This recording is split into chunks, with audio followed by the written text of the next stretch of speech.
Kota Depok yang diwakili oleh staf ahli Ibu Agung Sugiyarti, Rektor Universitas Islam Internasional Indonesia, Bapak Profesor Jamhari Makruf MA PhD, Direktur Utama Pertamina Persero yang diwakilkan oleh Bapak Ahmad Sidik Badrudin selaku Direktur Manajemen Resiko. Mbak, duduk aja Mbak, clear aja Mbak. Duduk. Baik, kami mohon kesediaan Bapak untuk bersiap terlebih dahulu karena saat lagi kita akan melakukan penanaman pohon secara bersama-sama.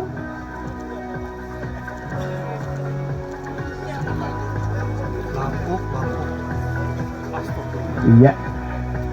Kami mohon izin Bapak untuk dapat melakukan persiapan terlebih dahulu karena penanaman pohon akan kita lakukan secara bersama-sama. Iya. Sepertinya semua sudah siap, kita akan melakukan penanaman pohon secara bersama-sama. Saat ini kami sudah menyediakan ada pohon damar, pohon manglit, pohon merbau, pohon eboni hitam, dan pohon pinus markusi. Untuk itu saya akan menghitung mundur dalam hitungan 3, 2, 1, silakan. Dari tanggal 15 dan nanti di pinggir sungai Pak. Jadi bagaimana pelari ya CEO pun ikut sama Pak, apalagi teman-teman Pak. Jadi sekali lagi kita akan lanjutkan Pak Menteri program ini karena dalam beberapa bulan saja sudah grup dan KLH, tapi juga kita harus mengajak komunitas masyarakat. Dari Pak Menteri masih. Terima kasih sekali lagi teman-teman subalding kita semua.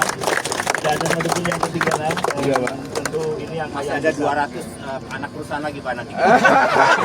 sibuk dengan dokumen-dokumen kita tanpa kita sadar bahwa kita dengan perilaku kita perlahan-lahan mengubur kita sendiri. Kita tidak pernah juga ada inisiatif untuk mengurangi konsumsi air. Kita juga tidak ada pernah inisiatif kemudian dengan sungguh-sungguh menangkap air hujan dengan posisi Jakarta seperti ini. Jadi tentu melalui event yang di lingkungan hidup sangat mendukung sekali upaya ini, dan harapan kami di semua sungai-sungai besar, semua sungai-sungai penting harus kita segera susun rencana perlindungan dan pengelolaan mutu air sungainya. Kita telah menyelesaikan 3 sungai besar, namun belum kita tetapkan karena masih perlu engagement semua pihak. Sepertinya ini tidak boleh kita tunda lagi. Kita tidak boleh kemudian menggadekan anak-anak kita dengan keterbatasan air. Kita bisa belajar dari Singapura. Singapura hari ini krisis airnya memang luar biasa. Ada 4 sumber Singapura, salah satunya dari impor dari Malaysia. Ini yang selalu menjadi perdebatan dan membuat kedua negara ini. Kemudian sumber berikutnya menampung air hujan. Ini yang belum pernah kita lakukan. Hampir mungkin 2/3 wilayah Singapura itu desain untuk menampung air hujan. Kemudian sumber berikutnya adalah desalinasi. Itu juga tidak terlalu besar dari biaya masih mahal. Maka sumber berikutnya mereka sebut dengan new water. New water itu apa? Coba bayangkan. Mengelola limbah itu untuk kita pakai kembali. Kita masih banyak sumber-sumber, namun kita tidak segera sadar.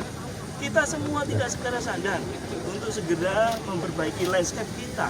Dengan saya katakan ini kita di UI, ini areanya cukup terbuka. Alangkah baiknya sama-sama kita hijaukan ini untuk kemudian menyumbang oksigen dan mengatur tata air. Tata air di bumi kita hanya boleh dilakukan oleh pohon, tidak ada yang lain. Jadi kalau kita tidak punya pohon sudah dipastikan, maka tidak ada tata air. Sungai Ciliwung itu membuktikan hampir 80% dari dasnya itu telah dipenuhi oleh pemukiman, pertanian, dan peternakan. Hanya 24% yang berupa hutan di bagian hulu sana, sehingga ini tentu menjadi perhatian yang serius. Demikian maka kita telah menyusun bagaimana Sungai Ciliwung ini kita bisa perbaiki. Kita telah menyusun rencana perlindungan dan pengelolaan mutu air Ciliwung. Ini ada Direktur Pertamina dan jajarannya dengan lengkap. Saya juga sangat berharap kita semua, pemerintah nggak akan sanggup sendirian. Kita harus dengan dukungan mitra, apalagi mitra-mitra kuat. Desain kita untuk menyelesaikan Ciliwung ini ada banyak yang harus kita bangun, mulai dari digester untuk menampung limbah-limbah domestik, kemudian IPAL komunal, IPAL perorangan, IPAL kelompok, itu total IKOR raparian, itu totalnya hampir 1 triliun yang harus kita selesaikan untuk Ciliwung. Kalau ini kita bisa selesaikan, mestinya harus kita bisa selesaikan. Kita ini bangsa beradab, bukan bangsa biadab. Mestinya bisa menyelesaikan ini. Hanya cuma 1 triliun itu angka kecil ya buat kalau kita keroyok bersama-sama. Ketika hari ini salah satunya kita menanam, salah satunya membersihkan sungai. Itu yang paling penting, kita semua kita dari pejabat sampai ke bawah semuanya bisa bersama-sama memperhatikan, paling tidak di masa kita hidup lah ada satu sungai yang kita bisa selesaikan. Satu ini kita yang sekian banyak 31 juta yang tinggal di Jabodetabek ini nggak mampu menyelesaikan satu ruas pun sungai di tempat kita dengan jumlah yang demikian besar. Anak kita semuanya kita bergantung dari alam kita. Marilah kita bersama-sama pada kesempatan hari ini menggugah semua pihak. Kita itu adalah bangsa beradab. Beradabnya ya bagaimana kita kemudian menghargai sungai sebagai salah satu peradaban kita. Kita boleh tinggal di gedung tinggi, ber-AC dengan segala fasilitasnya. Ayo kita melihat sekeliling kita, masih perlu banyak yang harus kita upayakan bersama. Banyak orang mengatakan ini namanya next positif. Jadi suatu korporasi sudah berbuat baik akan berbuat lebih baik lagi untuk lingkungannya. Ibaratnya seperti bunga teratai atau anggrek di tengah lumpur, sayang gitu. Jadi lebih baik lumpurnya kita bersihkan sehingga pemandangannya menjadi indah secara komprehensif. Itu mungkin yang dapat kami sampaikan. Kami mendukung sepenuhnya, sangat antusias dengan program-program ini.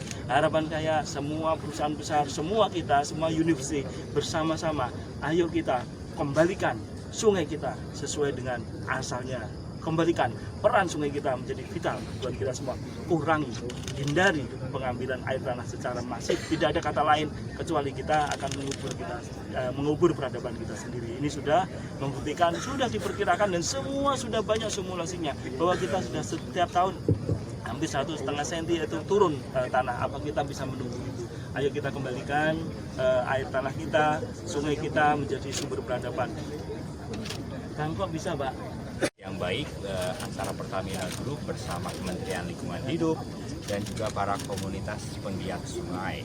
Dan kenapa kita interested untuk mendukung kegiatan-kegiatan berhubungan dengan sungai?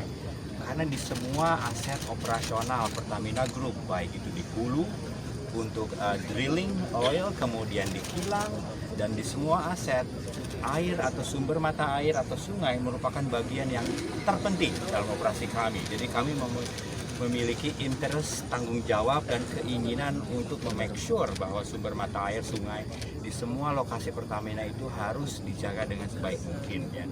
Jadi kami menyambut ajakan dari Pak Menteri untuk kita terus lanjutkan kolaborasi ini, tidak hanya di Sungai Ciliwung tapi juga di berbagai macam sumber mata air sungai di seluruh Indonesia, karena seperti Pak Menteri sampaikan itu merupakan suatu legacy yang harus kita tinggalkan dengan baik untuk generasi-generasi berikutnya. Tidak hanya kita saja yang bisa menikmati air bersih, akan tetapi generasi anak cucu kita juga harus kita tinggalkan dengan legacy di mana lingkungan akan terus baik ke depannya dan sungai sebagai bagian dari ekosistem lingkungan itu harus kita jaga. Jadi kami menyambut dan kami akan susun program-program berikutnya, terutama di semua sungai lokasi yang ada operasional dari Pertamina Group. Kami ada dari Pak Dirut Pertamina Hulu Energi, kemudian dari geothermal juga menggunakan sumber air yang luar biasa banyak. Jadi kita akan bersama-sama berkolaborasi selanjutnya untuk make sure semua program lingkungan hidup yang akan digagas oleh Pak Menteri akan kita dukung dengan baik. Terima kasih.